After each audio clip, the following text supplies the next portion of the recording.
In this episode, Mo trims, Mo money, Tesla lasers, and Gazoo. Welcome to episode 57 of the We Are Auto Show. What's new, Derek? Mr. Mike Morrell, over the past weekend, I was at an air show. I skipped a car show and I went to an air show. Was there horsepowers there? There was many horsepowers. Got to see lots of aeroplanes doing things in the air. Aeroplane things? Yes. We did get to see some cool stuff. We got to saw an F150 Rattler do a gravity-defying stunts. Okay. Which was very cool, just hovering. Yeah, because they can do that. Well, that's the F-35. I think it was the I don't believe the F-22 has hover capabilities. No, it was the 22 that was doing it. Not hover like vertically. It was like hovering, like pointing the nose of the plane straight up. Got it. I was going to say like the F-35 is a STOL, S-T-O-L. No, it was not those. Those were not there. Or a VTOL, I should say. Yes. No, it was not that. And then we also got to see I think they're F-18 Super Hornets. They are. And that is what the Blue Angels fly. I believe they're the F model as well. Call me crazy. Yes. F-A-18Fs. Or E's, I don't remember. Whatever the single seat is. I believe they do have one or two-seaters. I think they run both E's and F's, single seat and two seats. But I digress. These are not cars, so I don't know. Yeah, we're getting into aeroplanes. Yes. Right? It was very, very cool to see those planes, and they were ridiculously loud. Oh, I'm sure they were. When they were full afterburner going away from you, it was giving me the reminiscence of like space shuttle loud, which is crazy loud. That's wild. So you said the Blue Angels were there? Blue Angels were there. What about the Air Force Thunderbirds? Were they there too? I did not see those. I don't think so. Ooh, okay. So you and I talked about this earlier, but do you know why, in my opinion, the Blue Angels are maybe a little bit more, don't want to use the word impressive, but maybe more impressive than the Thunderbirds? Do they do the same things? They do different stuff? A lot of the same stuff, but it comes down to their equipment. The planes? So, actually, it has to do with planes. So, the Thunderbirds, the Air Force Thunderbirds, they run F-16s. Not F-18s. Correct. Which are the Blue Angels. You got it. So, in the F-16, the yoke or joystick is not centered between the pilot's legs. It is off to the side. Okay. Which means in the Thunderbirds, they are able to wear G-suits, which help to compress all kind of the muscles in the blood to keep the blood in the brain and the stuff that actually keeps you alive. Versus going into G-lock or G-induced loss of consciousness, right? Whereas the Blue Angels, they don't wear G-suits because in the F-18, the yoke or joystick is smack dab between the legs, and a G-suit compressing their legs would actually get in the way of their yoke when they're performing those super close maneuvers and stuff like that. And they don't want to have the compression bump their wrist 1 centimeter, and then they go 4-inch wing tip to wing tip, and kaboom. Yeah, they got real close. Yeah. So, I did not know that they didn't have a G-suit. Fun fact of the day. So that's why I personally think the Blue Angels are kind of more impressive than the Thunderbirds. More manly? Maybe, actually, yeah. They got to do the good old-fashioned, like... grunt. Yeah. Have you ever seen any of the in-cockpit videos? It is unbelievable. Yeah.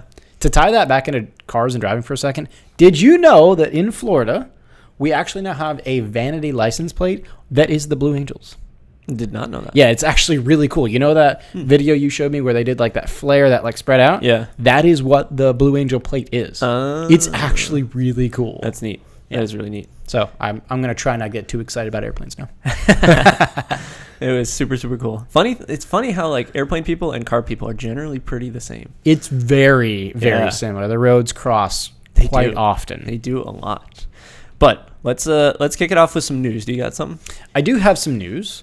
I got some news from Ford, found on road dead or found on race day or whichever side of the Ford argument you like to be on. But I got some Ford news. Okay, what is that? And that Ford news has to do with the F-150, the best-selling pickup truck pretty much of all time ever in the history of the world, right? For now, yes. Yes. So how about another F-150 trim? Why? Don't we have like many of them already? There's a lot of F-150s already. Yeah. We've already got, how many? Was it eight trims or something like that of the F-150? I think so. How about a 9th or an 8th or whatever it is? What is said new trim? So the new trim is going to be called the Rattler. The R-A-T-T-L-E-R, like a rattlesnake. A Rattler. Okay. So, yeah. Apparently it's an off-road trim of the base trim. So you get a base model trim, the base model XL. and then you make it off-roady. Don't they have the Raptor, And which would be the most off-roady? Yes, and the Tremor. And the Tremor. Remember, we talked about the Tremor. Yes. It was like, if you want the real off-roady, then you get the Raptor. If you want the kind of off-roady, then you get the Tremor. Yes. But now if you want the little off-roady, you get the Rattler? Okay. This is odd. It's just... Is this just marketing? I don't know. I mean, here's my take on who buys this. Yeah. You ready? I'm going to ask. I think the buyer of this base model off-road trim Rattler is someone who needs this as a fleet vehicle, but works and their job site is way off in the woods. Okay. So they don't want to get a Raptor for all their workers, right? I see. Because that's just a lot of pointless money. Mm-hmm. But a base XL trim won't make it to the job site. I see. Do you see where I'm going with that? This is for Business America. I think this is for Business America contractors that are building houses in very far off remote areas that you can't get just a base model 2-wheel drive XL trim F-150 to. And they're not going full Tremor. They're not going Tremor because Or that's Raptor. still a little bit too luxury for them. Right. This is like, I just need a truck to haul stuff, but it needs to do some off-roady stuff because my job site isn't right off a paved road. That makes sense. That's my mindset as to who is going to buy this truck, this Rattler. Okay. I like that take. So a little bit of, I guess, some info on this Rattler. You ready? Mm-hmm. So the Rattler adds, I'm going to steal some quotes here, but it adds some of the equipment found that is in the FX4 package. So that's another trim, which includes an electronic locking rear differential and hill descent control. And that's exactly playing into my idea of who the buyer of this car is. That's the off-road stuff. Yep. They don't have a price announced yet, but they do expect it to be just below the FX4 trim, which is kind of the first real off-roady trim that you get. It's before, I guess the FX4 goes before the Tremor, like FX4, then Tremor, then Raptor, I believe is how that goes. But yeah, so it's essentially like it's more of a base model FX4, right? It's going to have, you can kind of really distinguish the fact that it's a Rattler versus a regular XL or a Tremor or that, because it's going to have dual exhaust tips that Ford promises produce, are you ready for this? Quote unquote, a bold sound. You think it's going to rattle like a rattlesnake? I hope it doesn't. Oh my God. It's just a tin can. You know what? If they put a diesel in it, this could be the true Rattler. It makes a rattle. It's like, that would be perfect. Yeah. Right. But it's going to, according to this quote, Ford says it's going to produce a bold sound with its dual exhaust tips. Okay. And it's going to have 18-inch aluminum wheels. Or for our friends across the pond, aluminium. Mm-hmm. Mm-hmm. Yeah. So are you ready for me to list all of the current trims of the F-150?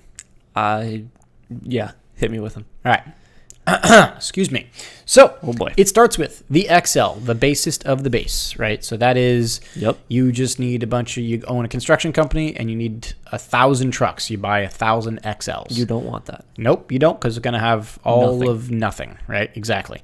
You can then go from the XL to the XLT. Wow. That's 2. Yep. Then you've got the Lariat. 3. Yeah, baby. Now we're getting to the King Ranch. 4. Which is kind of real western-y looking. Mm-hmm. And then you've got the Platinum. 5. Then you got the Limited. 6. Then you got the Tremor. 7. Then you got the Raptor. 8. And now you've got the Rattler. 9. So this is the 9th. Did we miss the FX4 too? I think we did. Oh, shit. Is it 10? So I guess that is technically 10.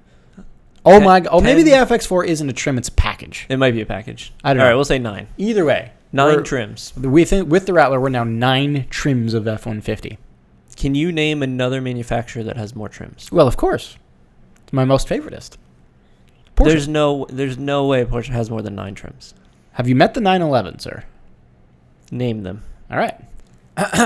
Excuse me. Are you ready for this? I don't know. Brace. So, if we want to talk about a lot of trims, the 911, you have the base Carrera 2. 1. You have the Carrera 2S. 2. You have the Carrera 4. 3. You have the Carrera 4S. 4. You have the base Carrera 2 Cabriolet. 5. You have the Carrera 2S Cabriolet. 6. You have the Carrera 4 Cabriolet. 7. You've got the Carrera 4S Cabriolet. You've now got 8. the Targa 4S. 9. You've got Where am I at now? You've got the... Did I already say the regular Carrera 4S? I think I did, yes. Then you've got the 4S Cabriolet. 10. You've also got the Targa 4 GTS, the Carrera 4 the Carrera 4 GTS as well. Then you've got the Carrera 4 GTS Cabriolet. Then you've got the GT3. Then you've also 14, got what will be coming, the GT3 RS. Then you've got 15, the Turbo. Then you've got the 16, Turbo Cabriolet, the Turbo 17, S Cabriolet, and the 18, Turbo S. 19. And I might be missing one. 19. Oh, and they also are doing that new Porsche Design Edition 50 that's going to be limited to like 200 of them. So there you go. There are 20 different Porsche trims for the 911, at least. There's a few. And then you could go paint to sample options on all of them. Stop, baby. Stop. Okay, so I guess what we're Your getting point's at been here made. is that the Ford has a lot of trims, but Porsche has out-trimmed it. The 911 has out-trimmed the F-150. Impressively, yes. Yes. Almost doubled it. It has doubled it. Okay. So yeah, that's the new F-150 Rattler. I like it. I really like it for people that own construction companies or like forestry companies that need a truck that can get places without getting stuck, but also don't want to have to buy a Raptor for doing so. It makes sense for that category, but that is a very specific category, and I'm sure that there is a market, because I'm sure they would not have brought this out if there wasn't, and I hope that market works for that truck. I think it will. I think it will too, because they have a bunch of big contracts with those kind of, that industry. Yeah, all the people that run like the cable companies that have the cable towers way off in the middle of big money contracts. Nowhere. Yeah. But I guess it's time to move on, isn't it? We shall move on, my friend. Okay. So what do we got next? There is a new Lotus. There is. Have you heard of this? I have, and I've taken a look at it. So there's a new Lotus. It is actually an EV, which I think is Lotus's second EV. There was one that I don't think we even talked about. I think it's technically it is the second one. Yeah, it was like a little sports car that they're doing. I don't know if any have actually been produced. I know that they released it in 2019. They said like, "Hey, we're doing this."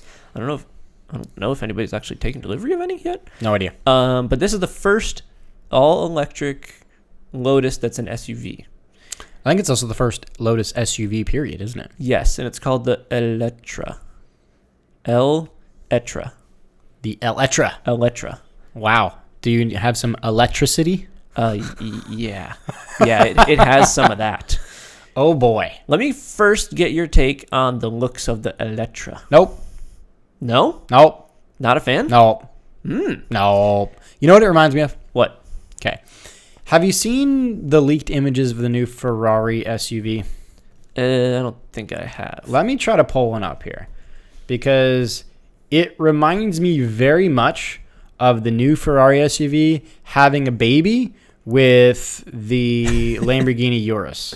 So Let me pull up a picture. I believe it's called the Ferrari Purosangue or something like that. I don't really know, but I believe that's what is the new Ferrari.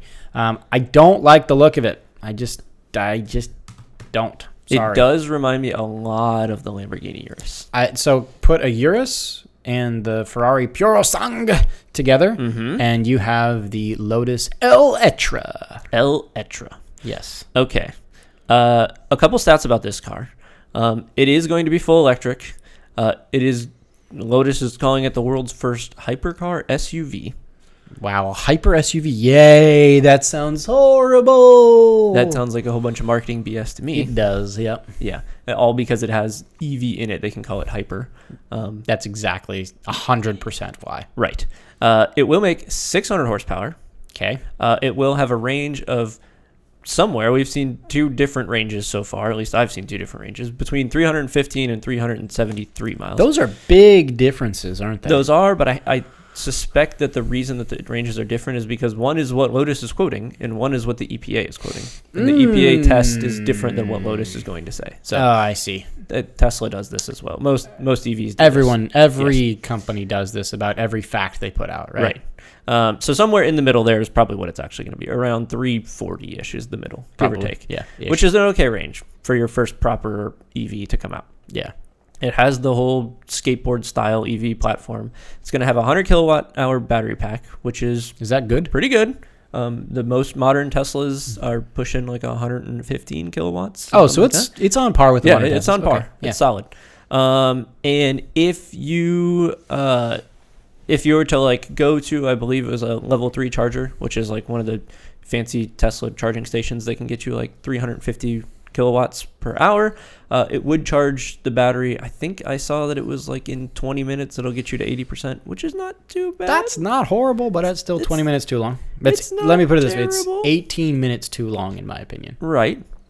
Apparently, the battery sends power to 2 electric motors, one on each axle, which is, I think, how Tesla's doing theirs too. They don't have like in-wheel or... They're not those. Those ones you were telling me about, those like in-wheel ones. Right. They're not specific wheel-to-wheel. They have a little differential there going on. And then a 0 to 60 in sub 3 seconds. That's an EV. We knew that. We know that's what that's going to be. Like, that's no surprise, is it? No, that is not a surprise at all. Do you know how big this vehicle is, though? I do, actually. So let me give you some stats on the size of this thing. So this new Lotus Eletre is 201 inches long. 200. Put that into perspective. It also has a wheelbase of 118.9. But for some context here, are you ready for this? Mm-hmm. The BMW X7 is about the same size as a 201-inch long vehicle. The BMW... That is BMW's biggest SUV. The X7. The biggest 3-row SUV. Huh. It's huge. That is big. And it's just barely slightly shorter than the Mercedes-Benz GLS, which is, like, again, like their massive, huge, giant 3-row seat SUV thing. Huh. So this Eletre is long. Wow. That is crazy. That is actually, like, properly long. That's, like, almost Cadillac Escalade long. Yeah. Like, what that's really long. Huh. It's not as tall, though. So it's only 64 inches tall in comparison to its 201-inch length. Okay. Which means you sacrifice the third-row seats. Right? So it's got that more kind of a sport-backy design like the Urus and the RSQ8 and the upcoming Ferrari Puro-Song, all that. So it does make it a little bit shorter than all the other 3 rows. Okay. So that's why it's shorter. But it's just so long. It is a very long car. It's not terrible looking, in my opinion. It's just like they're trying to match the Lamborghini, the Ferrari look. I feel like that's just kind of what it looks like. It just looks like they're trying to make a Lotus version of it. It has the LEDs in the interior to like make it all fancy. Obviously, it's an EV, so they have a big tablet screen in the middle of the dash. That's to be expected at this point. I don't like that they don't have like an actual dash though. No, it's just screens. I know EVs don't need that, but like the Lucid has that. Did it have dials? Yeah. Really? Well, not dials, but it has a screen directly in front of you that looks more like a dash. Right. Which I think to make EVs more car-ish would actually do the ticket there. I don't know. Are you trying to make an EV more car-ish, or are you trying to like be as crazy as you can with your new platform? If you're trying to sell EVs to more mass market, you need them to not be as wild. You need people to more adopt them and see things they recognize. I hate the layout of the interior of the Tesla. Oh yeah, it's bland. Well, it's bland, but I hate that there's nothing in front of the driver. Why? I don't like, as a driver, I want things to be driver focused in front of me. Yeah. Obviously, I know it's going to be self-driving, so I guess if you're not a driver, then you don't need to see anything. Yeah. But like, I gotta have some information in front of me. If I've got a steering wheel in front of me, that's the way my brain works. I feel like you're an old man that doesn't want to change. Well, you're right. I don't. I mean, this is fact, yes, but still, it just needs at least a screen in front of the driver, in my opinion. Right. I have not been in enough EVs to tell you if that makes a big difference yet. Fair, but for me, it will. Same thing with the Mercedes EQS. It's got a screen in front of you. Yeah. It's also got the screens everywhere else, but it's got a screen in front of you as the driver. Mm-hmm. Does this have a tiny screen? It looks like maybe there's a tiny screen down there. Maybe to just show your MPH. I think that's you don't need much more than that. You need your battery percentage and your MPH. Yes, but at least make it look more like a car. But you're moving away from a car. It's becoming a phone. I don't want that. But you don't have a choice. Tesla forced everybody's hand in this. Tesla will not force me. I will not assimilate with cyborgs. Another interesting note about this, it's going to be produced in China, and it's going to be produced in Wuhan, China. Oh, bazinga. Yeah. You know, the place that the coronavirus. not a huge fan of that. No, kind of interesting. And the price is not confirmed, but it's expected to be around the $120K mark. Ooh. Which is comparable to like a Tesla Model X, not a Model Y, but is it comparable to a Lamborghini Urus? Not even close. I didn't think so. Uruses are like 250. That's almost 3, I think. Yeah. Okay, yeah. So, No. Who's going to buy this? No one. There's Sorry, someone. I didn't mean to burst the bubble there, but no one. No. You don't think so? I hate this thing. Just because you hate it doesn't mean nobody's going to buy it. Actually, I believe I put up a poll on our Instagram story, and I believe this is now like 60% of the American people in the entire world hate this car. Yes, because our mostly male demographic of younger generation is the entire world. Well, of course, yes. Okay. No, I suspect that there will be some moms out there that will want this. I don't know why you'd get this over. But the Model whole point X. of Lotus is simplify and make lighter. This is not simplifying and making lighter. This is going to be heavy. They don't even give us a weight as how heavy it is yet. The whole point of every car company is about to go out the window when they change to an EV platform, because you can only do so much on the EV platform. The customization is very limited at that point. No. It is. No. You don't have a choice. No. You create a skateboard, you put wheels on it, you put little electric motors in there, and you go for efficiency, which means take all the little aerodynamic bits off. No. Are there even wing mirrors on this thing? They look like wing cameras. I think that they might be cameras. I don't know that that's legal yet, though, to do. I don't like them. Yeah, they're look not. like they're cameras. No, they're horrible. That's not going to fly in the US. Weird. Not yet. Okay. Tesla wants to do that, but it's not there yet. Not a fan. Nope. Yeah, look at that. That's crazy.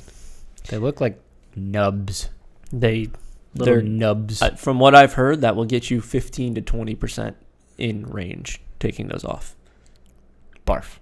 But it's a significant amount when you're talking. I mean, in terms of aerodynamics. 400 miles? Aerodynamics? Yeah, no, that's like a protrusion. Yes, it is a problem. They will be going away at some point. It's an interesting vehicle, and I don't really know why I will people die will buy in my ICE vehicles. I don't care. Bury me in my internal combustion engine. Okay, we need to move on. Okay. Can we move on to an internal combustion engine? That's going to be a lot more fun. Let's do it. All right. You ready? Mm-hmm. So we talked about this a while ago, Mm-hmm. but it comes out of Toyota. The Toyota Corolla is getting hot. I think we did talk about this. We did. Like, I Yes. think right after we even started the show over a year ago now. The Toyota Corolla Gazoo Racing is coming. The GR. It is official, and the debut is set for the 31st, which I believe is when this is going to be releasing. Yes. So keep your eyes peeled for the new Toyota Corolla GR, or I guess GR Corolla, which stands for Gazoo Racing. Gazoo Racing. Which is their WEC, or World Endurance Championship race team. Which we got to see race. We did. We also saw it on its roof. Yes. Yes, they rolled the car. Yes. I hope that the Gazoo Racing Corolla doesn't roll like the hypercar. Suspect it won't. Suspect it won't either. But you ready for some maybe potential suspects of what's going to happen with this thing? Sure. Suspected and rumored to have that same 257 horsepower turbocharged 3-cylinder out of the Gazoo Racing Yaris across the pond. That's right. Yeah, baby. It's only 1.6 liters, but you don't need a lot of liters when you got a fun little engine like that. That's true. Yep. Right? If you're making 200 and almost 60 horsepower out of 3 cylinders, you go. Yeah. But imagine how much more horsepower you could make if you had an extra cylinder. I know. And 3 cylinders are so weird. Everything's off balance. The whole engine is off balance. It's weird. Yeah. I wonder what it's going to sound like. I wonder. I'll have to look up some sound clips of the GR Yaris. Yeah. But either way, it's most likely going to have that 1.6 liter 3-cylinder turbo with about almost 260 horsepower coming out of the Yaris. As long as it's light, that should be peppy. They didn't give any weight figures yet because it hasn't technically debuted. Right. But they did, in their teaser photos, they did show a badge. And there is a badge that does suggest some more performance-y stuff. The badge is GR4, like the number 4. What do you think that could stand for? 4. What would that? It's not cylinders. Nope. No, we already have the liters. For 4 seats. The amount of wheels that are being driven. Oh. All-wheel drive, baby. Let's go. Yes. Okay. So this could be an all-wheel drive hot hatch. Okay. I am so excited for this car. Interesting. I am so excited for this car. I am a GTI diehard nerd, but this could get me away from a GTI. This could actually sway me away from a GTI. Maybe. I've got a giant, huge soft spot for a hot hatch, and this could be the hot hatch to buy. That's true. Rumors are that it's going to come with either a 6-speed and or some sort of fancy double clutch automatic. So it's not going to be most likely a regular slush box automatic. Okay. So with this being almost 260 horsepower and potentially all-wheel drive here, that's putting this in the mix and in the running and in the hunt for that hot hatch category, right? Yes, indeed. So its biggest competitors are the Hyundai Veloster N, which has 275 horsepower. The Volkswagen Golf GTI, which is about 241 horsepower. The Focus ST, which is about 252 horsepower. The Subaru WRX, which is about 271 horsepower. What do you take? Which of the hot hatches or of the hot kind of economy cars would you take? I don't know, man. It's heating up in that category. I've driven the Veloster. It was a blast to drive, which technically has the most horsepower in this list. Technically. But by like 4 horsepower. It doesn't really matter at that point. Yeah. Yeah. It's all within the same window. Right. I would probably take the WRX. That's just me. It's ugly. But I'm Subaru. I got me a Subaru. Jesus Christ, Eric. Okay, fair enough. Fair enough. I can imagine you would take the Volkswagen. Actually, Ooh. I may take the Corolla. No way. You'd take a 3-banger? You know what? I'm not going to say that I'm definitely going to take the 3-banger, but there's some real little bit inside of me that's thinking, ooh, could this be the hot hatch to overthrow the GTI hot hatch king? I don't know. I have to drive one because I want to see. Yep. So whoever is watching and listening, if you have a connection with Toyota, get us into a manual GR Corolla, please. That would be awesome. Dying to drive one of these when they come around. But I think the GTI might edge it just a little bit because I know it's probably going to be a better quality car. Yes. But, well, better all around, I should say. I was going to say. All around quality in terms of fit, finish. Yeah. Okay. Yes. But Toyota's not bad in that. I think the GTI is probably more livable. Yes. But the Corolla, the GR Corolla could be... A normal Corolla is a very livable car. It's a very boring car. It is a very boring car. I agree. It's not livable. It's boring. But they did take cars that were on the roof and then mated them and then said, boring car, here's a car that flipped at Sebring. Make an entertaining car. And I'm sure they made an entertaining car with True. it. I'm dying to drive one. God, I want to drive one so bad.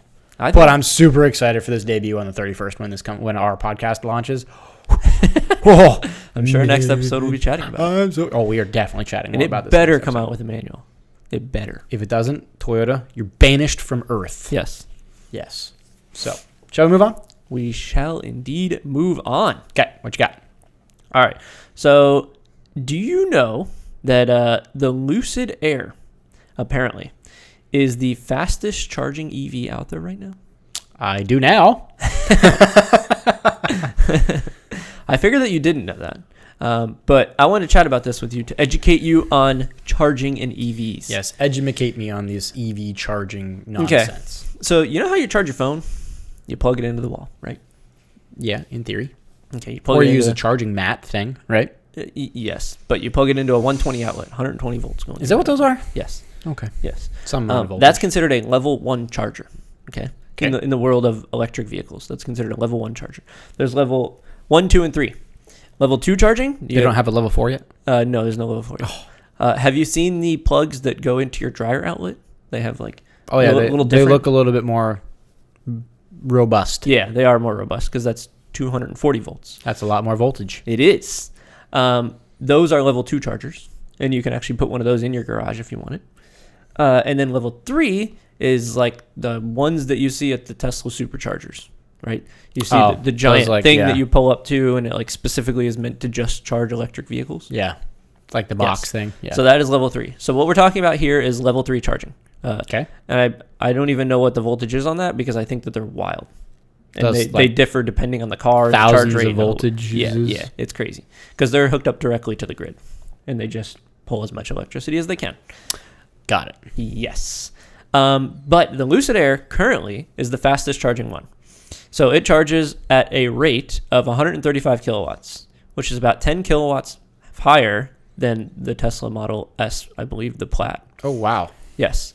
And an Electrify America charging station, you can go up to 350 kilowatts. I believe at Tesla charging centers, you can go around the same kilowatts.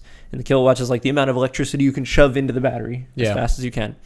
At your like 120 volt, your little plug into the wall, you're only talking like 10 kilowatts. You're talking really low. Oh, that's nothing. Yeah, it would take you 2 days to charge your car. Once you bump up to 240, you're talking like, I think 25 or to like 40, somewhere in that range.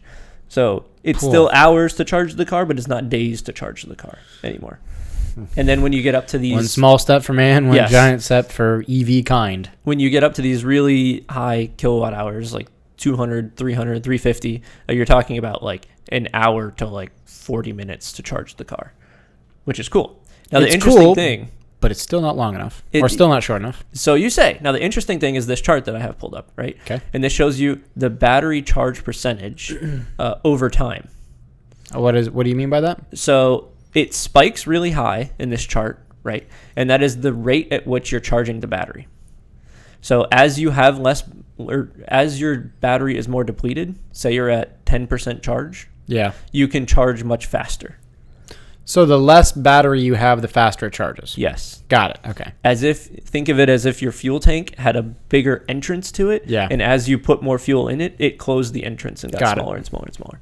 Yes. So that's what this chart tells you. Currently at 350 kilowatts, you could charge the battery pack from 10 to 90% in about 46 minutes. That's way better than most other things like that. That is quick. That is relatively quick. Now you can see on this chart, there's the Tesla in blue and the Lucid in yellow, and they're relatively similar. The Tesla, the Lucid has a higher peak, and they end up about the same rate of charge. So here's what I gather from that. The Lucid peaks higher, but it also doesn't decline as rapidly. Not quite, no. Which would mean that you need longer to be there. Which is you would be there less time. Or you're right, less time. Right? Yes. You would be there less time than you would with the Tesla, which is supposed to be the Mac Daddy of that, right? Yes. Less time, but like slightly less. Hey, less is less. Doesn't matter if you win by an inch or a mile. Yeah. A win's a win, brother. Sure. But most people nowadays, when they're charging, I shouldn't say that. Some people are still sitting in their cars charging and waiting to get to a specific number. But I think the idea... What a horrible life that is.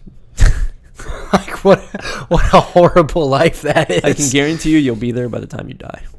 You will be doing that at some point. Don't make me cry tonight. Anyway, the idea soon, though, is to be like have the amenities of a gas station or a park or something like that around where you can buy food, buy drinks, go to the bathroom, do what you would normally do at a gas station, except for the whole filling up the gas part.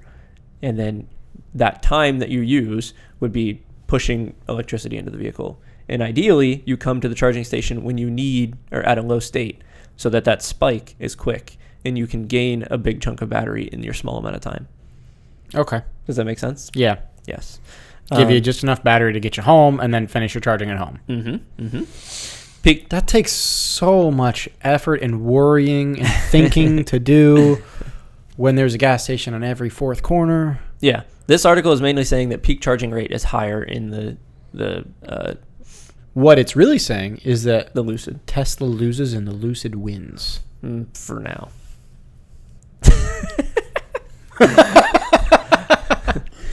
And all the angry Tesla haters are in the comments just firing off. Flame on, brother. Flame on. That's fine.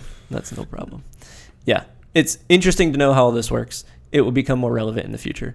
And I'm sure that we'll be able to start seeing higher and higher and higher. I've heard that people are working on 400 to 500 kilowatt hour, like until we can shoving more electricity in as quickly as until we can get it where it goes from 0% charge to full charge in under 10 minutes. I'm not sold. To 100% charge in under 10 minutes. Eventually, yes, it'll get there. Eventually, but until then, I'm so far off from being even slightly considering a thought of an EV that it's like not even 0.0 of a 0.0001 nothing burger % of anything. That's fine, because the rest of America is already there.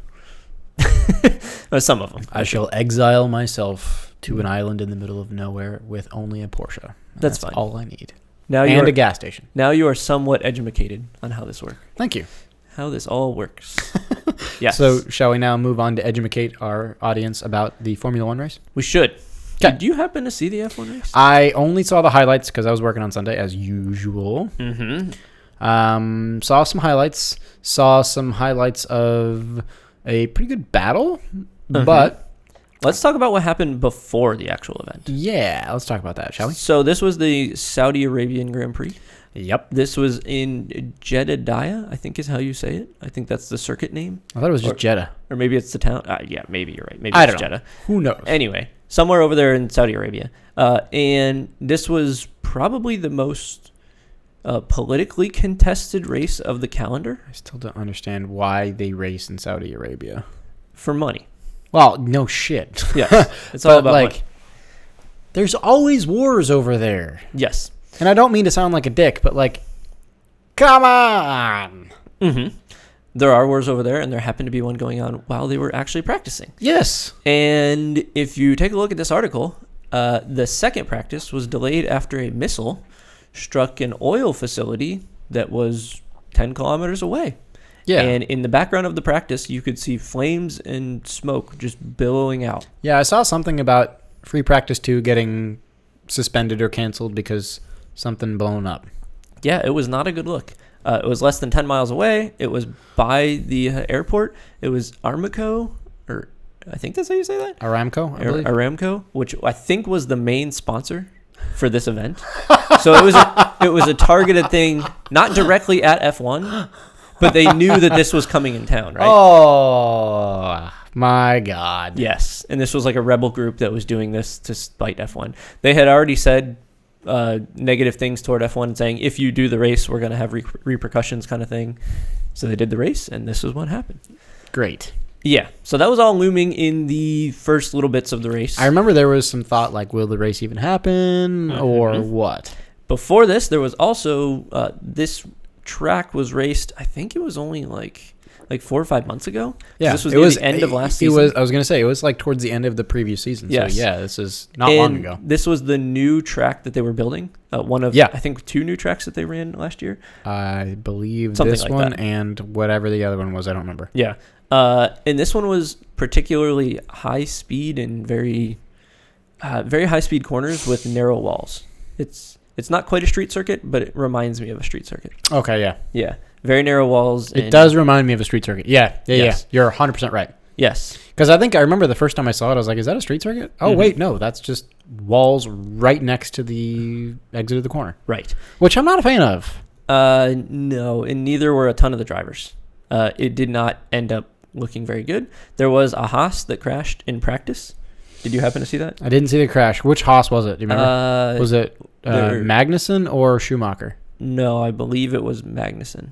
Oh, that sucks. Yeah. No, wait. I thought Magnussen finished. Maybe it was Schumacher. I don't remember. Anyway, one of the two Haas. Yeah, because Magnussen, I believe, scored points again. Okay, then it was the other Haas. That Haas got wrecked badly. Oh, stop. It wasn't Mick Schumacher because Mick Schumacher was out with COVID, I think. So it was whoever was filling in for Mick Schumacher, I believe.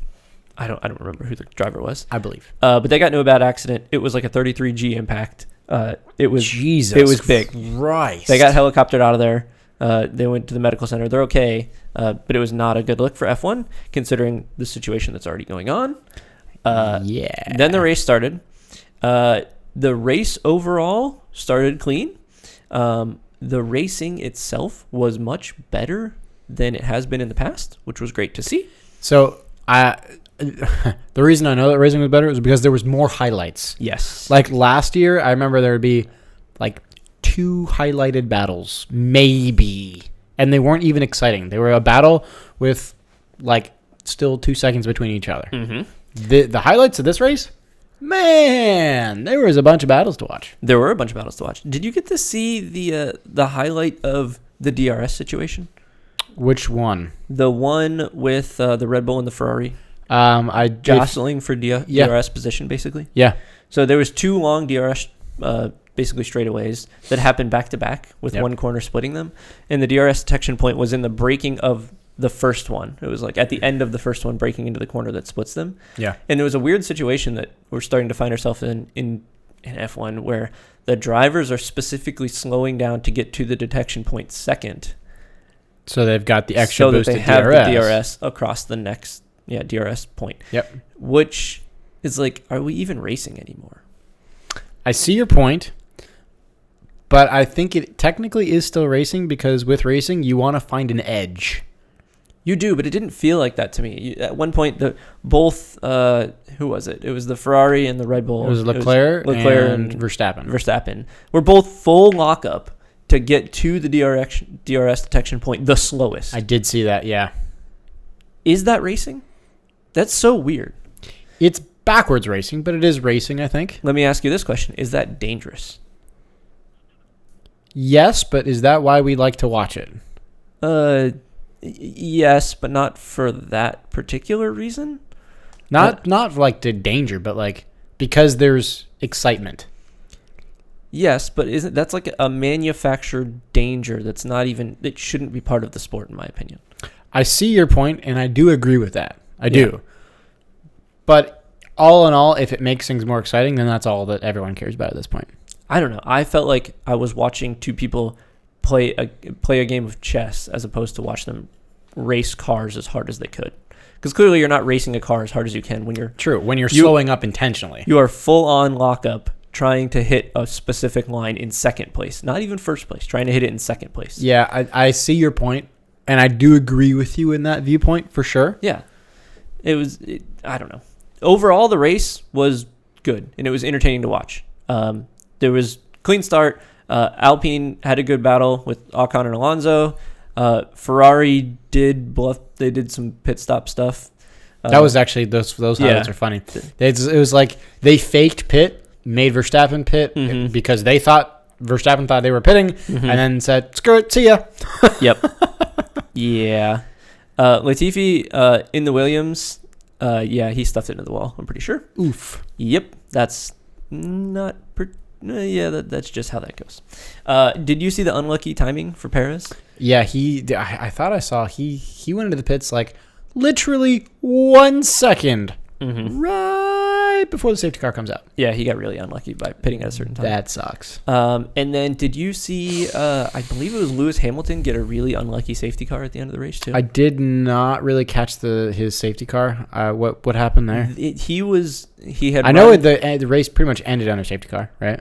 No, I think it ended under green. There was a safety car near the end of the race. Oh, okay. He was running his hard tires, trying to do like an undercut or an overcut, basically. He was trying to run his hard tires till they were basically dead. Yeah. And at the point that they were dead, where he needed to pit, a virtual safety car came out, and it was because there were two cars that were broken down in pit road entrance, so he couldn't pit. They closed the pit road on him, and he had to do 2 virtual safety car laps under the slow.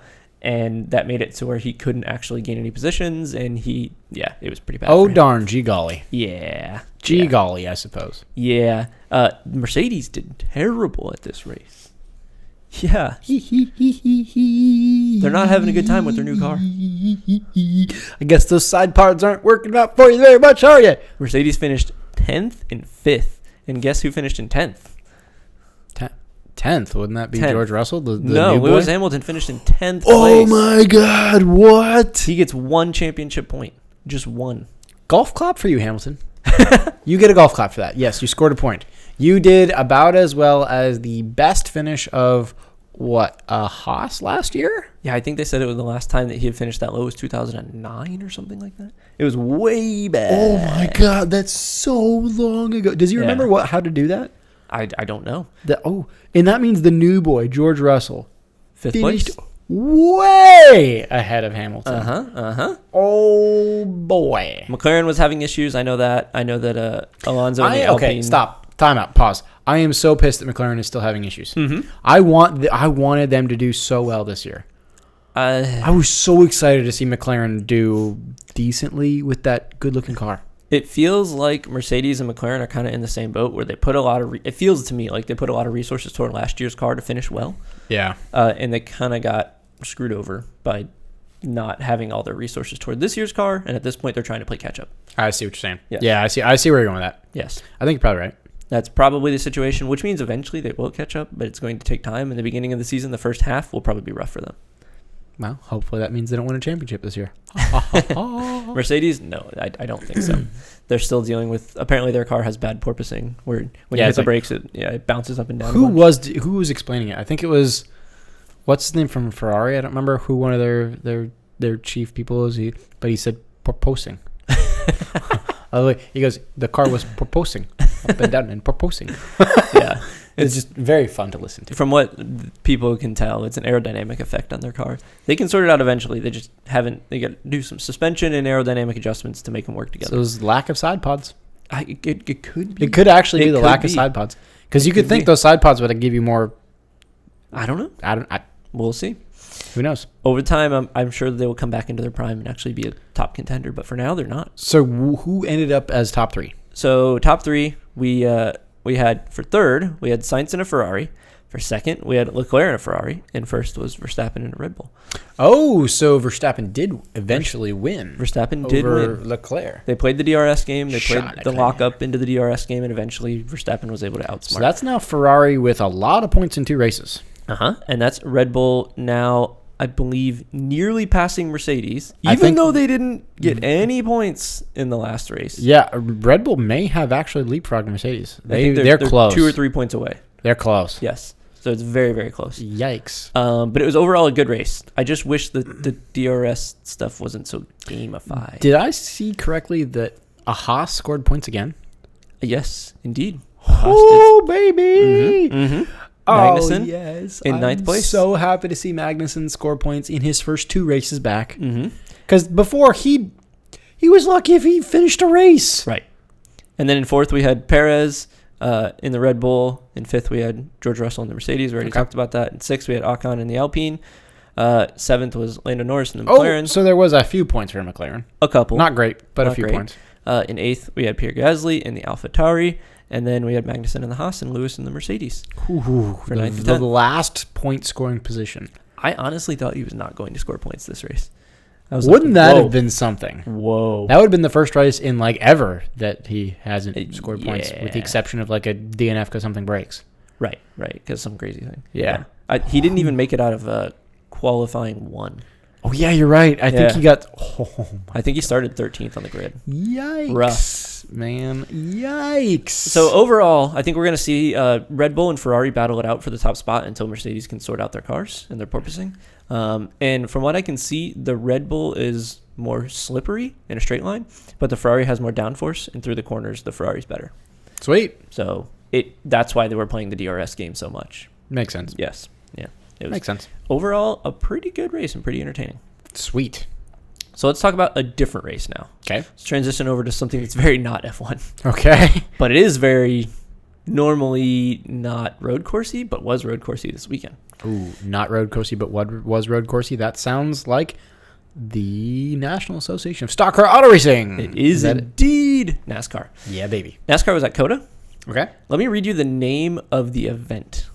The Echo Park, basically insert sponsor here. Yep. That's fine. Automotive Texas Grand Prix.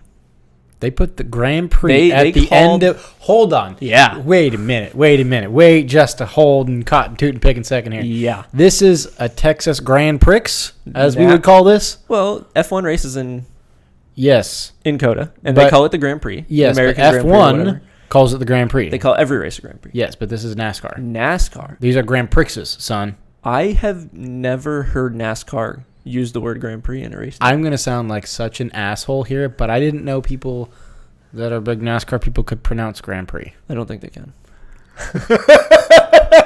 I was really confused when they said the start of the race. Yes, the Grand Prix. My ears perked up and I was like, what? The what? And then I went and did some more digging, and I couldn't find a single other road race that NASCAR had done that was called a Grand Prix. So I was confused. When they're at Road America, you know what? It's like NASCAR at Road America because they don't have a sponsorship yet, so it's very generic. Yeah. And when they're over in Watkins Glen, it's still not called a Grand Prix. Why was it that at COTA, at Circuit of the Americas in Texas, they called it a Grand Prix? It's got to be because it's an F1 track. It might be. It was really weird. Do you like that? I have a feeling that this is This is... NASCAR's. How do I put this? Is this NASCAR marketing, or is this IMSA trying to get their hands in there a little bit? Ooh, I didn't think about that because I do tend to forget that they are one and the same. Right. Is this the road course guys in IMSA saying, just slide Grand Prix at the end of the name? And let's just see what happens. And we'll see what happens. I don't know. That could be. That could be just pulling a sly little... Now, IMSA doesn't call their races Grand Prix, though.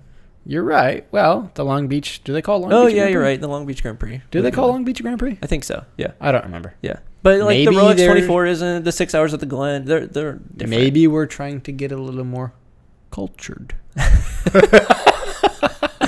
Maybe. But let's talk about the actual race itself, because it was kind of interesting. Let's do it. The curbs, they didn't exist to those cars. They just railed curbs the entire race. Good.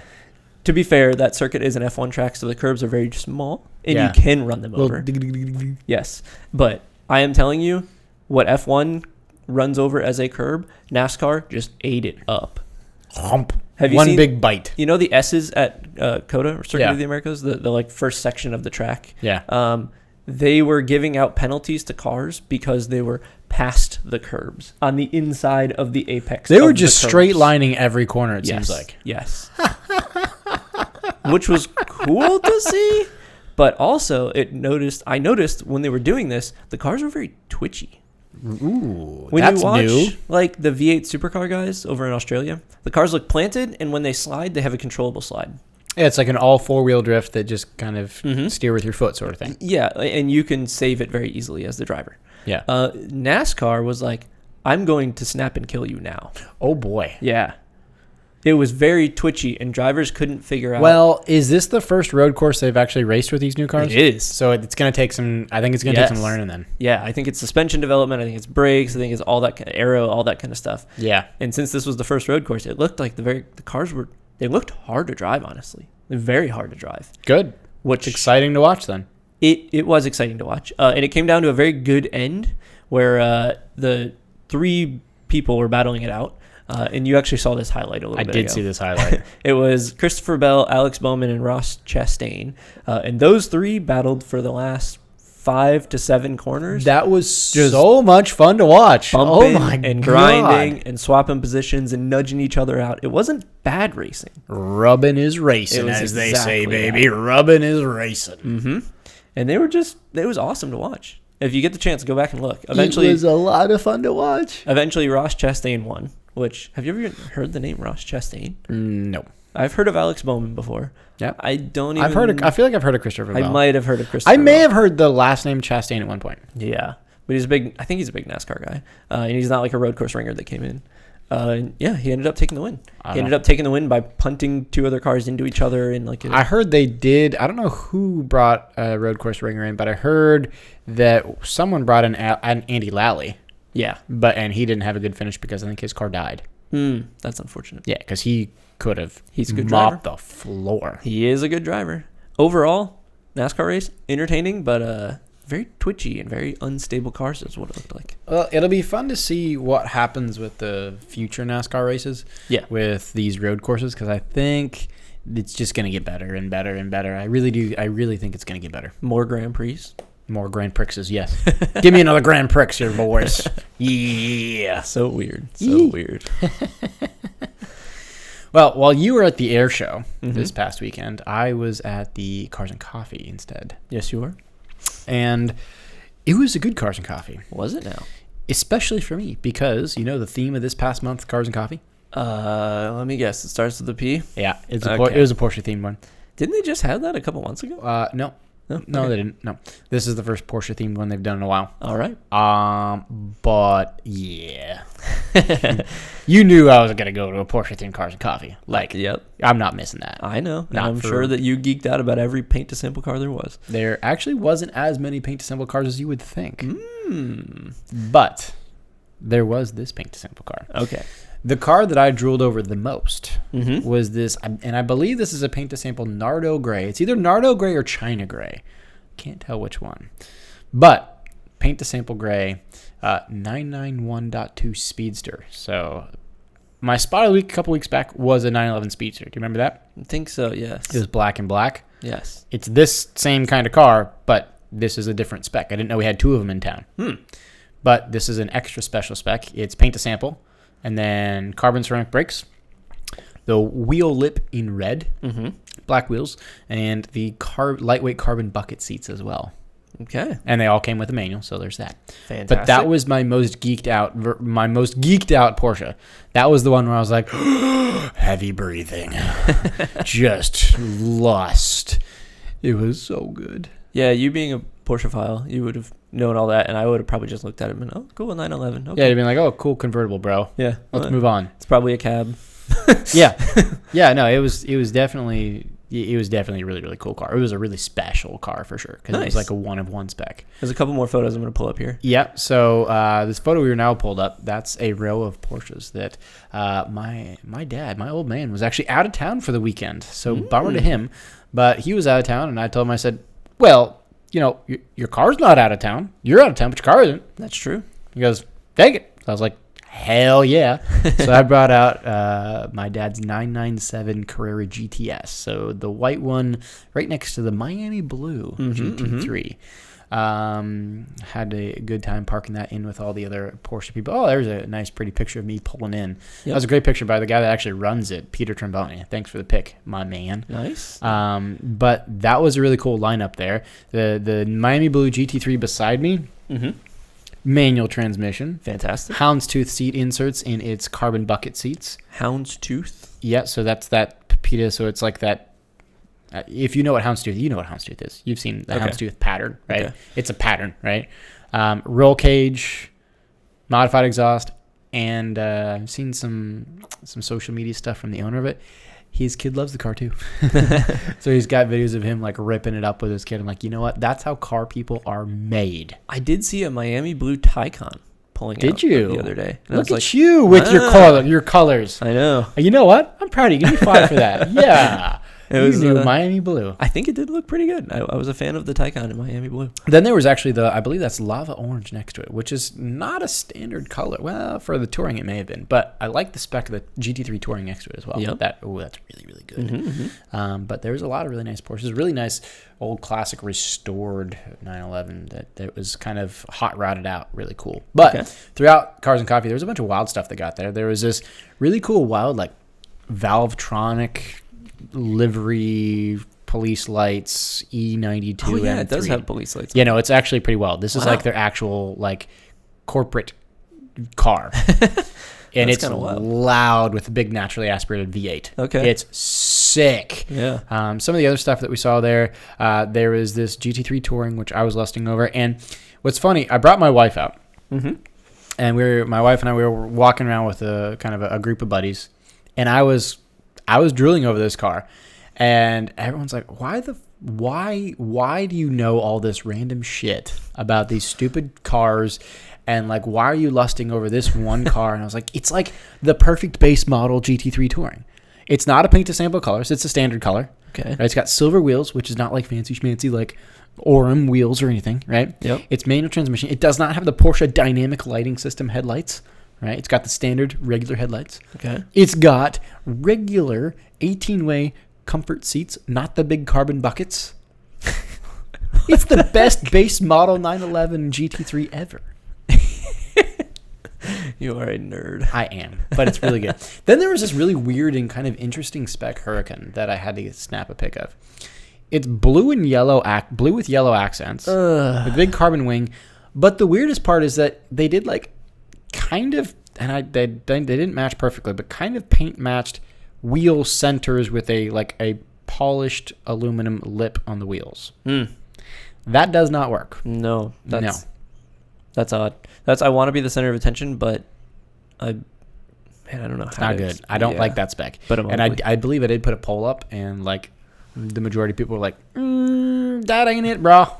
that ain't it. Yeah. Then there was our good buddy that brings out his AMG GTR. That's, I believe, Rentec tuned to like 700 horsepower. This thing's a freaking monster. That's ridiculous, and it's in the matte green. Yep, the AMG Magno Green Hell Green. That's what it's called. Because it's named after the Nürburgring. Yeah, of course it is. Of course. It's beautiful. Then there was this. Oh, goodness gracious. Explain this to the listeners. This is a pink kind of iridescent Bentley Bentayga. I hope a female drives this. Could you drive a pink Bentley? A pink Bentley SUV? No. What the heck? I don't like that. Ugh, I don't like that at all. I mean, I did put another pull up, and like everyone's like, this is not super good, my man. yeah. Not a huge Just fan. put that in like a blue or a black or a white, anything but a pink. That's But this weird. like iridescent pink Yeah, that's weird. with like beige interior. yeah. It's not particularly the best spec car that I've ever seen. And actually, the little Lamborghini that yellow Lamborghini next to it that you can't really see, Yeah. that is tuned as well. But I also noticed that when the owner came in, he had his son in the car seat right in the car with him. I was like, yeah. Nice. The kid was loving it, ear to ear grin. Nice. Loved it. Heck yeah. And then one of my like kind of random spots that was in this Cars and Coffee that stuck out to me that I really just loved was this beautiful blue M2 CS. M2CS. Yes. Now I don't know what CS stands for. I'm trying to look that up. Huh. But it is like a lighter weighter version of the regular M2 and Okay. M2 comp. That's not the 2M. That's the M2. There's no 2M. I thought that there was. No, you have an M2. Or you're right. Yes. Yeah, you're right. You're thinking of the M2. 1M and the M1. Yes. Right. I know they Yeah. reversed it at some point. Correct. Yeah. Yes. No, this is the M2 CS. Okay. Right. So the CS, and it probably stands for I don't know, Club Sport or something like Probably that. something simple like that. But this was a manual transmission. It develops about 444 horsepower. If I were to get a BMW, this is the BMW I buy. In that blue? Yes, but more specifically with the gold wheels. Yeah. I think the blue with the gold wheels always looks good. Right? Like it's a very good spec. That is and very for the good first spec. time in my life, I don't actually know what the name of this color is. How much are one of these? I will tell you. Let me find out. I don't imagine see. that they're very cheap, but I wonder if we're talking like one MSRP is 83, but you are Oh. not nope, stop. You're not buying one for 83. plus. You're buying one for 120? You're buying one for like 105, 110. Okay. Yeah. Okay. And let's see. I don't think they're actually still making them. It's a limited version of the M2. Yeah. But if Let's you're see gonna how many were made. you're Only gonna- 2,200 units. if you're spending that much on a car, are you really buying a BMW? I mean, No. this is a great BMW. But if I'm buying a BMW, that's the BMW I buy. Okay. The CS apparently costs 25 grand more than the M2 competition. Whoa. Yikes. So we're talking in the up their range. Yeah. Way up their range. But it's great. I mean, it's beautiful. Yeah, I guess if you're big into BMWs, this is If like, I'm buying a BMW, the BMW M2 CS is the one I buy. is this the equivalent of like the perfect 911? No, this is the equivalent of the Cayman GT4. What would be the perfect 911 in BMW talk? Doesn't exist. Jesus. I guess it used to exist, which used to be called the M4 GTS, which was like BMW's answer to the GT3 RS, but the M4 Yeah. GTS just ended up being, apparently from all the reviewers, a sack of hot shit. What was the one? Was the 2? This is the 2M, right? M2. M2. Sorry. Is the M2 the one that they had like they crouched together a bunch of parts from a whole bunch of different like areas? Like it had a weird engine, it had weird suspension, but it all like worked together really well. I remember Top Gear doing a thing on it at one point. I don't think it's the M2. Okay, maybe it's something else. I don't remember. that I'm not remembering. But, that was one of that's probably my second favorite out of Cars and Coffee, Okay. behind the Speedster. Okay. Just because you don't see M2 CSs. You see M2 competitions, you see Yeah. base M2s. Yep. You don't see an M2 CS. And if you don't know it's a CS, you just walk by going, oh, cool BMW. blue BMW. Yeah. But beautiful car. Loved that car to death. So that was some of the highlights from Cars and Coffee. But there's one more really, really cool thing that happened at Cars and Coffee. What's that? Got to meet one of our listeners. We did. Yeah. You did. I did. You Yeah. were watching the Blue Angels I was. tear holes in the sky. I was. So, Kyle, shout out to you. Great to meet you, my man. Do me a favor. Hit us up on social. And I meant to ask you this when I saw you on Saturday, but send us an I wish they would have. I meant to ask you, what do you wish they would have? But it was great to meet you. And if you want a sticker, let us know. We'll get a sticker out to you, whoever is watching and listening. For sure. So, should we move on? Yeah, let's move on. Okay. I want to do my car spots first, actually. Okay, let's do yours first. I was out on the anniversary of our wedding with my wife, which was Okay. pretty cool. And we went out and about. And we got to see some interesting cars. We went out to the Circle. I'm sure you know what Circle I'm talking about. Yes, the St. Armand. The St. Armand Circle. Yes. And I got to see specifically a G-Wagon Cabriolet. Uh-oh. A G-Wagon Cabriolet. Have you ever seen one of those? I saw an old one that I don't think was a nice one. That was just like been semi-restored. That's kind of like me, kind of half alive. But yeah, I know what they are. This specifically was a pretty nice one. This isn't the exact one, but this is actually one that a YouTuber, I can't remember his name right now. I'll come back to that. He owns. And it was very similar to this. And it was parked along the Circle, the fancy Circle, St. Armand Circle that we hang out at. Dang. And it was actually pretty nice. Kind of cool. It's a really weird car. It's a very weird is good when it comes to car spotting. Yes. When you're car spotting, weird is good. For sure. And I kind of liked it. I'm not much of a G-Wagon guy, but this was just odd enough that I liked it. So it wasn't like your standard G-Wagon that's driven by a suburban housewife. No. It's like, you probably know a lot about cars actually to have this. You actually, you know what? If you have a G-Wagon cab, you probably know a hell of a lot about cars. Yeah, because they're super rare, I'm pretty sure. I believe so, yeah. Yeah. So a couple things on the G-Wagon cab. It is a 5.5 liter V8. It's around there. It's really like a 5.4 something. They didn't go in American That's what Mercedes liters. does, right? Yeah. But 5.5 liter V8 making 388 horsepower, which is okay. Not crazy. 390 pound-feet of torque, which is okay. Not crazy. And the curb weight is where I got a little confused. Guess the curb weight. I don't know. 4,000 pounds? 4,750 pounds. Oh, that's more than that. Yeah, what? How? That's a lot of weight. How did they put that much? Because what they had to have done is they had to have completely reinforced every piece of chassis and every piece of that car to compensate for the lack of roof. I suppose that they did. Is it like... They honestly must have put so much weight to just compensate for that lack of roof, where they just like reinforced literally every single thing. Yeah, this is specifically the one that I saw. Oh, that's the exact one, isn't it? And it was great. It has a New Hampshire license plate too. It does. So they drove it down from, I'm assuming where I'm going to be honest, they shipped that thing down. You're probably right. You know they didn't drive that down. Come on. But it really fit in there, and it also like stuck out in an odd way, which was awesome. It's really cool. I know. Just to have a cabriolet version of that Mercedes is... But I am a little peeved that they have the top up. They did have the top up, but that's fine. It's really cool. It is cool. It's such a weird spot, though. It's very odd, but it's so cool. It's a convertible G-Wagon. I know. And then my other car spot, which I'm actually going to use as my proper car spot, which maybe you're not going to like this, but it was a Jeep, but it was no ordinary Jeep. It's a Yeep. It was parked outside of a restaurant that we happened to go to, and it was full-on Jurassic Park theme.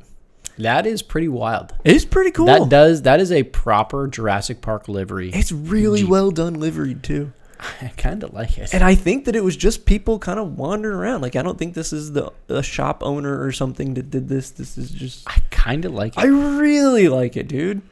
It is a straight up, really So both well of your done. car spots are off-road Jeepish things. An American Jeep and a German Jeep. They're both top-down off-roaders. You got a German That are off-roader top-down, odd. and you got an American Yes. top-down off-roader. Those are my two car spots. I did happen to see like other stuff. Like there was a black Lamborghini Huracan, whatever. Yeah, at this point, who cares, right? There was the white SF9 Stradale. I think I saw. Whoa, that's that $1 million supercar. Yeah, that Oh pearl my white one. But we've God. already seen that like 3 or 4 times that by doesn't. now. Yeah, that's still just like meh. It's not Lamborghini. It's man, cool, but like it's we've seen it. Yeah. Which I think that the owner of that actually lives out that way. I think he does. Yeah. But this was my car spot, a Jurassic Park Jeep, and Okay. I don't know. Should I call the G-Wagon my car spot? Because that's a cool one too. I think the G-Wagon should be your proper car spot. Nah, I'm going with the Jurassic Park. Oh, okay, Nah. fine. All right, I'm not even a movie guy either. I'll let you have that. But yeah, I'll it let was you really have that. neat. It was really neat. It's kind of cool. All right, so what did you have? All right, so my first car spot, Mhm. because I'm on the road probably more than you are typically. You definitely My are. first car spot is going to bore you to death, Okay. but it's a Porsche, Mm-hmm. and it's not a regular Porsche. It is a limited edition Porsche. Mm-hmm. It is a Porsche 911. Wow. Okay. But more specifically, it is a paint-to-sample lime gold metallic 991.1 Carrera S with a factory aero kit, including factory ducktail with clear taillights and silver wheels. You just full nerded out. I did. Okay. It's such a unique spec. It is such a unique spec on this car. I've never seen this spec before, ever. Where'd you see it? Just going down the road. Oh, okay. Just going down the road. I was like, whoa, that's different. Fantastic. Because it's not the standard, like, okay, white or black or guards red or Miami blue or even like a paint to sample like the gray. Right. This is a gold car. Lime gold metallic is the name of the color. Lime gold metallic. Okay. So it's kind of like a bronzy, goldy, kind of metallic-y. I couldn't really find a decent picture of what that color looks like. Okay. And this is a naturally aspirated flat six, so it was the last year that you could get an NA flat six. Okay. Right? And Fantastic. it had the factory aero kit, which is really cool. Yep. But with that factory aero kit included a factory ducktail. I like a factory ducktail. It's really cool. And then it had clear taillights. Wow. It was just a very interesting spec.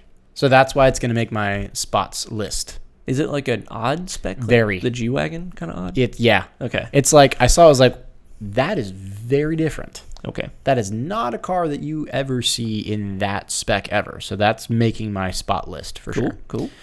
But my spot of the week is going to go to something different. Now, before I get to the spot of the week, I have to pose a question to you, because I did see two car spots here that are direct competitors to each other. Okay. Like the most direct competitors you could get. Okay. The first thing I saw was a Ferrari 488 Pista. Now, we've seen Pistas before, right? We have seen many. I saw a black with red stripe Pista. So very similar to the spec that you'll be seeing here in just a moment. So black, 2 red stripes going down the hood. Right. It's a great car, beautiful, stunning, pretty, fast, great sound, all of the above. Red interior? I couldn't tell from where I was at, but I'm assuming probably. Black rims? Yes. Okay. So basically what we're looking Pretty much the exact spec that we're looking at. Okay. Now, the Pista. Do you know what that direct competitor would be? A Lamborghini. It is, Of sorts. Yes. What, a Huracan Evo? Well, not an Evo, a Huracan STO. Ah, that's right. So the hottest of the Huracans. Okay. Right. This is the hottest of the 488s, the hottest of the Huracans. Okay. So I saw a Huracan STO, which is probably, in my opinion, rarer than the Pista. Right? I've seen multiple Pistas. I've only ever seen one STO ever before. The STO I saw is this exact spec, all black. Black on black on black on black on black. So let's play a game. The two competitors. Okay. What do you buy? Like colors, and it doesn't have to be these specific specs. It can be whatever we want. Whatever spec you want. Now, how about this? Before you hear the numbers, make a decision, and then I'll give you the numbers on them, and then tell me if that alters your decision. I'm going Ferrari. Okay. So let me give you numbers on the Ferrari. Okay. All right. The 488 Pista develops 711 horsepower and 567 pound-feet of torque. So over 700 horsepower. Over 700 is good. You get a 3.9-liter twin-turbo V8, so not naturally aspirated, and a small displacement. Only 3.9 liters. That's not that big. No. That's not that big. No. But it doesn't need to be huge. Well, true. To make that It power. weighs 3,054 pounds, so it's just a hair over 3,000 pounds. So it's pretty light, right? Its range and cost for the Pista is between about 330,000 to 410,000. Okay. Ish, right? Yep. So that's the Pista. Now the Huracan STO. Horsepower, 630. So less. Right. 416 pound-feet of torque. Less on the torque as well. It's got a 5.2 liter naturally aspirated V10. I'm starting to regret my decision already. I'll tell you why in a minute. Okay, it weighs in at 3,170-ish pounds, so it's a little heavier, right? It's close, but it's a little heavier. And price, the window is about 327,000 to 450,000, so same window. Similar, yeah. Right, so these are the most direct competitors that I spotted in the same week, right? The Italian competitors. The most directest of the two competitors, right? You could not script this as the competition any better, right? So you've got the 488 Pista and the Huracan STO. Yes. What do you buy? Okay, I think I swap it. I said Ferrari, but I think I would switch to the Huracan STO. Why? The reason is because of the rarity. Okay. Because I've seen pistas. I've actually seen a decent amount of pistas. Yeah. Out at car shows. I've seen pistas all over. You never see Huracan STOs. Correct. And I think that would be the reason. I would not take it in the black on black on black spec that you saw. I would do a different spec. Yeah, I'm not a huge fan of that. I mean, it's sinister looking, it sure, is. but it's not exciting to me. But right? because of the rarity, I would definitely take it. Okay, here's another question for you, though. What turns more heads? The Huracan. You think so? I think. Look at its wings and its fins. It is wild. It's got a dorsal fin. It's a car with a dorsal fin. Of course it's going to turn more heads. It does have it. I think you're right. And the Pista blends into the 458 and 488 and like that. It's not different enough than a regular 488. Yes. The STO is more different than the regular Not Huracan. a ton different, but more different. And it is more different than... It's more aggressive. Yes. Plus, it's got a roof scoop. It does have a roof scoop. Any car with a roof scoop's a winner. Were these the ones that they were running at Spec Lamborghini? It's essentially a street legal version of that. Yes. Okay. Because I remember when we actually talked about the STO a long time ago, I remember what STO stands for. What is that? Super Trofeo Omologata. That's what it was. Now, the reason that stands for that is because Omologata, essentially, if you translate from that, it translate that from Italian, it means homologation. Yes. So this is like homologated Super Trofeo race car. And the Super Trofeo race car is what they run. Yeah, in the Lamborghini Super exactly. Trofeo. Yep. In the spec series that they do. Yep. Yeah, I think I'd go the Lambo. Just because of the rarity. Yeah. Honestly, I'm with you. Yeah. I like them both. I respect the Ferrari immensely. I respect the hell out of the Ferrari. Yes. It's beautiful. It's pretty. But it's not like I'm going to punch you in the face and take your lunch money. Supercars are so weird. They're so weird. They are. Because even if you turn a huge profit on them, if you sell so many, people don't want them anymore. It's true. It's true. It's so weird. It's true. Plus, the other reasons why I would go for the Lambo, it's got a dorsal fin and a roof scoop, which I like, and it's more fun to say Super Trofeo Omologata than it is Pista. So, end story right there. That's a good reason. That's a good reason. So that's my spot of the week, is the STO. Okay, I like that. I like that a lot. I say that we move on to the end of the episode. Let's wrap it up. Do it. And I wish they would have. Do you have a good one? I have actually, I think, a pretty good one. Okay. This is actually a pretty useful one. What is your I wish they would have? My I wish they would have, and I'm going to come right out with it, is that I wish cars had vacuums built into them. Oh. Like a vacuum cleaner, like built into the car. I like that.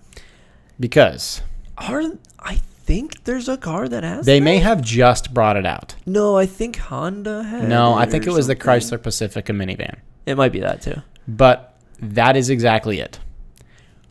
Okay, you're a mom. Okay? Yeah. You've got 3 kids. Oh, dude. Okay? So you've every got 3 kids. SUV should have You're going. You see where I'm going. Every SUV should have it. You've got 3 kids in the back of your SUV. The middle one is screaming because they're hungry. The older one is screaming because they're bored. And the youngest one is screaming because they just took a dump. Mm-hmm. Okay? What do? Well, as the driver and the parent, you just take a bag of Cheerios and throw it. And hopefully it solves every one of their problems. And you're picturing this in your head, right? Yes. You just poof, and Cheerios go everywhere. Crumbs everywhere. Precisely. Yes. And then the dog gets in the car, Mm-hmm. and the dog's eating the Cheerios and slobbering everywhere, and the dog hair goes everywhere. Mm-hmm. And then you get out of the car, and it's like, oh my dear God, what happened back here? Yes. What tragedy of things has happened to my back seat? Well, if your car had a little vacuum cleaner that like popped out of like the center console or something, with like a little hose, like zzz, bada bing, bada boom. I think they should do it slightly differently. Problem solved. But I think that have you ever seen a house that has the vacuum cleaners built into the wall?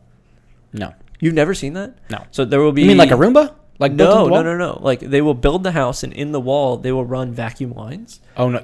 Well, that's what I'm thinking. Like something like that. Yeah. Right. So you can basically plug it into in a certain room. You just plug a hose into the wall and like flip a switch and it's good to go. So something like that, whether it comes out of the center console or the roof or underneath the seat. I think there should be different something. spots. I think around each seat should have a spot. Something to Where- just plug the hose in and Yep. and it's gone, and then all the Cheerios are gone. I don't know why they don't actually do that. Seems like a reasonable one. It's such a good idea. Yeah, it seems like a reasonable Vacuum idea. cleaners in cars need to be a thing. Yes. They need to be a thing. Yes. So that's my wish they would have. I wish they would normalize putting vacuum cleaners in cars. That is a great one. So, what do you have? I have an interesting one. Oh? I wish that instead of windshield wipers, we used lasers Jesus Christ. to remove water from your windshield. Jesus Christ. So I'm the Mr. Practical here today, and you're having freaking laser beams blast water off of your windshield? But how unpractical is it? Let's be real. Derek. If you took a laser and you focused Star Trek. on the correct spot, This is not Star Trek. you essentially boil the water off, right? Sure. I don't see why this isn't possible. And apparently, Tesla also thinks that this is possible because they have done a patent. Dude, they are madmen. Oh, my God. They obtained a patent that will use a windshield wiper lasers. Are you apparently. kidding me? I'm not kidding you. And they have the patent. So we'll see what this ends up coming out of. They have full on, they want to use a patent or they want to use lasers to remove debris off of your windshield in like a Tesla Model S. Just blast it. But I'm only okay with this if it makes laser noises. Pew, pew, pew, pew, pew, pew, pew, pew. They're Tesla. You can drive around on Mars. You can do fart sounds out each passenger seat. Yeah, but of course there'll be laser sounds. You have to put laser beam sounds on it. And if Pew, it's pew, not pew. there, tweet at Elon, and next week it'll be in their software update, and it'll make the sounds. Okay, fair enough. Yeah, that's just how they roll over there. I think it's a good idea. I can see practicality behind it. How they implement it, I'll be very curious to figure out, because there are some serious dangers about shooting lasers at windshields when people are trying to look through them. You're correct. Yes. And how reflection and refraction works and focus and all that. Don't know how it's going to work at all, but I think it's a cool idea. It's something. Yeah. So we'll see how it you happens. have the craziest I wish they would have that Tesla is sharing with you. They legitimately are sharing it. Yes. That you wish they would put laser beams instead of windshield wipers. Forget it. Just put the laser beam on the front of the car, and everybody that's terrible driver just zap them into oblivion. Bye bye. You have now been turned to dust. Yep. Drive your dust home. Good luck. See ya. You're wild. Do you have anything else for episode 57 then? I do not. We are episode 50. Yeah, we are episode 57. 57. Oh my God.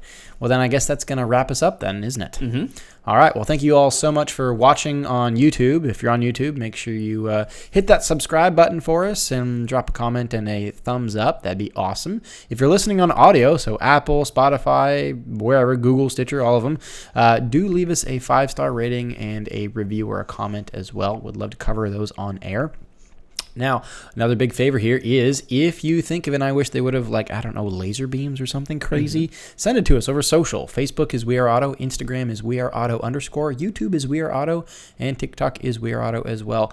Now, I believe we also have a website, which is weareauto.io. We do. So you can shoot us over there as well. So again, thank you so much to everyone that has watched and listened to episode 57, and we will catch you guys on the next one. Peace.